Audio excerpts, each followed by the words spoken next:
অনেকেরই মন ভালো নেই। আমরা জানি, কিন্তু এটাও বাস্তব যে এই সিনেমা বলুন বা পুজোর কেনাকাটা বলুন, প্রত্যেকের সঙ্গে এটা একটা অর্থনৈতিক ব্যাপার এবং জীবন ধারণ, অস্তিত্ব সব কিছু জড়িয়ে।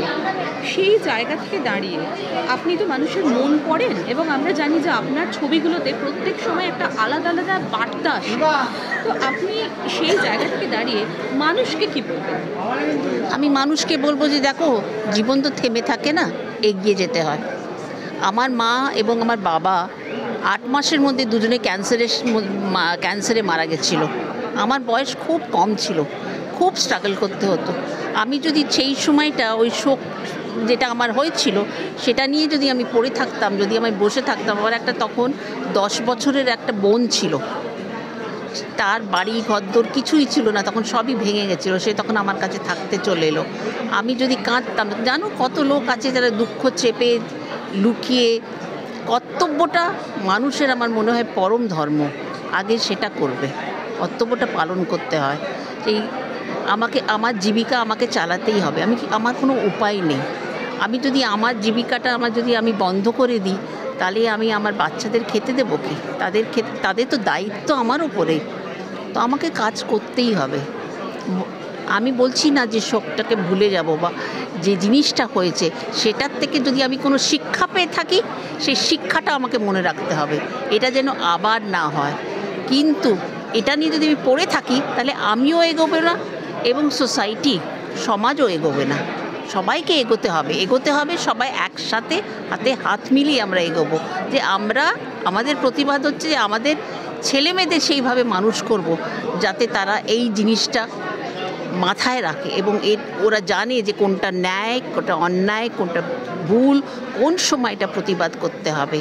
14 বছর ধরে যদি এই জিনিসটা হয়ে গিয়ে থাকে, তাহলে 14 বছর ধরে তো অনেকে তো প্রশ্রয় দিয়েছে এটাকে, তাহলে যারা প্রশ্রয় দিয়েছে তারাও অন্যায় করেছে, তাই না? তাহলে কোন সময়টা প্রতিবাদ করতে হয়? এখন অনেক দেরি হয়ে গেছে, অনেক দেরি করে প্রতিবাদ করতে গেছে, তাতে একটা মানুষের প্রাণ চলে গেল। যদি আগে করতো হয়তো হতো না সেটা। সেজন্য দায়িত্বটা কার? আমাদের সকলের। ঠিক সময় প্রতিবাদটা করতে জানতে হয়, এবং ঠিক সময় ন্যায় কোনটা অন্যায়, সেটা আমার মনে হয় প্রত্যেকের মাথায় রাখা উচিত। আর ভয়ে থাকলে কিছু হবে না। ভয়ে কুকড়িয়ে যদি থাকো, তাহলে না কোনো সময় সেই ভয়টা তোমার ঘাড়েই এসে চাপবে। সেই জন্য তোমাকে ভয়টাকে কাটিয়ে, হয়তো কষ্ট পাবে, হয়তো তোমার ক্ষতি হবে, কিন্তু তাও তোমাকে ভয়টাকে পাশে রেখে তোমাকে এগিয়ে যেতে হবে।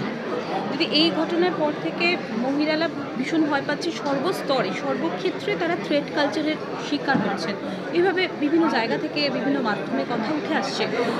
আপনি একটু আগে বললেন যে ভয়টাকে আমাদের জয় করতেই হবে, কিন্তু তবুও সেই সাহসটা, আমরা জানি যে আপনার যে কোনো ছবির বার্তায় আমরা একটা ইন্সপিরেশন পাই, একটা সাহস পাই। সেই জায়গা থেকে আপনার কথাটা কী বলবেন? মহিলাদের কী বলবেন? আমি মহিলাদের বলবো নিশ্চয়ই যে ভয়, দেখো কোথার থেকে এইটা শুরু হয় জানো তো? বাড়ির থেকে শুরু হয়। সেজন্য নিজের বাড়িটাকে আগে ঠিক করো। বাড়িটাকে ঠিক করতে হবে আগে। তোমার সন্তানকে শেখাতে হবে, বোনকে, মাকে, মহিলা যারা বাড়িতে আছে তাদের আগে সম্মান করতে। সেইটা যদি করতে পারে, ফার্স্ট স্টেপটা হচ্ছে নিজের বাড়িতে। বাবারা অনেক সময় বলে তোর মাটা একটা গাধা, তাই না? মা এমন বোকা, কিছুই জানে না। দেখ, একটা মা বলতে পারবে তার ছেলে মেয়েদের সামনে তার স্বামীকে? বলতে পারবে না। তো তোমাকে ঠিক করতে হবে নিজেকে তোমার বাড়ির থেকে।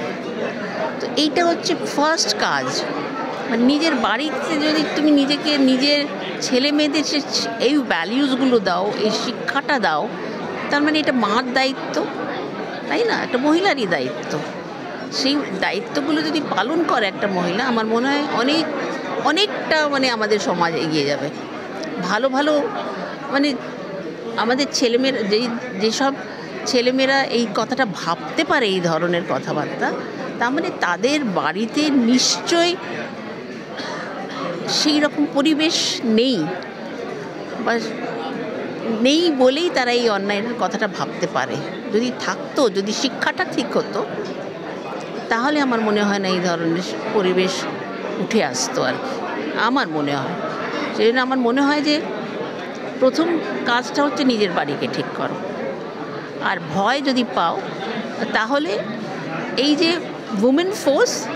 উমেন ফোর্স একটা তৈরি করা উচিত। যেমন যদি কোথাও যাও, একা যদি যেতে হয়, তাহলে তোমাকে কোথায় যাচ্ছ, তার নাম্বারটা, তোমার কোন গাড়িতে উঠলে, কোন এতে, ইমিডিয়েটলি তাদের আগের থেকে বলে দেওয়া যে তোমার উবার হোক, ওলা হোক, ট্যাক্সি ড্রাইভার হোক, তাকে শুনিয়েই তুমি বলছো আমি কিন্তু অমুক ট্যাক্সিতে এই সময় উঠলাম। এইগুলো ছোটো ছোটো টিপস। কারণ এখনও মহিলারা রাত্রিরে একা একা ঘুরে বেড়াতে পারে না, কারণ ছেলেদের সেই শিক্ষাটা এখনও হয়নি। কিন্তু আমরা চেষ্টা করব যেন পরবর্তী যে জেনারেশন আসে তারা যাতে এটা শেখে। এই দায়িত্বটা কিন্তু আমাদেরই, মহিলারাই ঠিক করতে পারবে সবাইকে। মহিলাদের হাতেই মানুষ করাটা কিন্তু মহিলাদের হাতে থাকে। মানুষটা যদি ঠিক মতন করতে পারে, আমার মনে হয় সমাজের এই এখন তো হবে না, কারণ অনেক, কিন্তু এটা মনে রাখতে হবে যে আমার পরবর্তী জেনারেশনকে আমায় ঠিক করতে হবে, আমার ছেলে মেয়েকে, আমার বাড়িকে আগে ঠিক করতে হবে। তাহলেই this will be the first step.